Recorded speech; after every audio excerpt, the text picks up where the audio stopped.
This is truly the world's easiest blanket. She's stretchy, she's colorful, she's chaotic. Best of all, she is a mindless knitting project for those of us who have a hard time following instructions. I started knitting this blanket a year ago because I wanted to make a blanket for each of my daughters, and both of them requested a rainbow blanket. I did not feel like finding a real pattern for like a true rainbow blanket because that just felt like a lot of color, too much. I don't know. I also don't really like following instructions.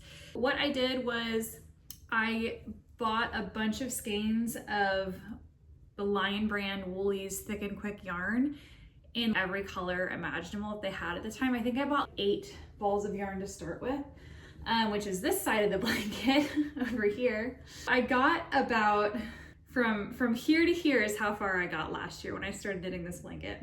Then I put it away, forgot about it, picked it up again about 2 weeks ago, and decided to finally finish it. This entire blanket is made in garter stitch, which is when you knit every row. It's the size of a throw blanket. My daughter's 6, but I wanted it to be something that she could grow with. Now here's where I'm gonna give you the instructions of how to make it.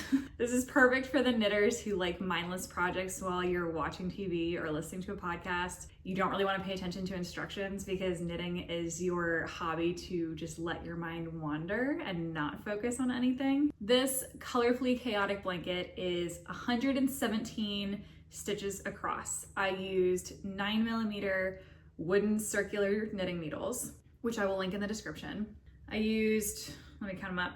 1, 2, 3, 4, 5, 6, 7, 8, 9, 10, 11, 12, 13, 14 skeins of yarn in a number 6 bulky weight. Let me tell you how many rows I knitted.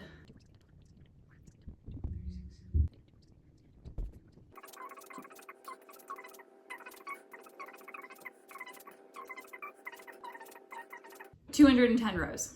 So that's 117 stitches across, 210 rows up.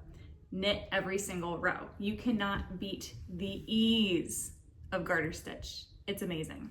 Because I waited a whole year in between buying my first balls of yarn for this blanket and then buying enough to finish it out, I couldn't find the same colors that I started with, which is fine because I wasn't really following a pattern. I was just kind of going for general colorful chaos. I love the way it turned out. I kind of just went with what I could find in stores now, and we kind of got like this cool gradient going on. It's got like a nice thick weight to it. It's warm, it's cozy. Try to make this blanket and not fall in love with it. It's impossible. You can also do less stitches across if you don't want it to be as wide. You can basically just keep knitting until you feel like it's long enough. So I wasn't really going for any particular length. I just kept knitting until it felt big enough. 117 by 210 is where we ended up.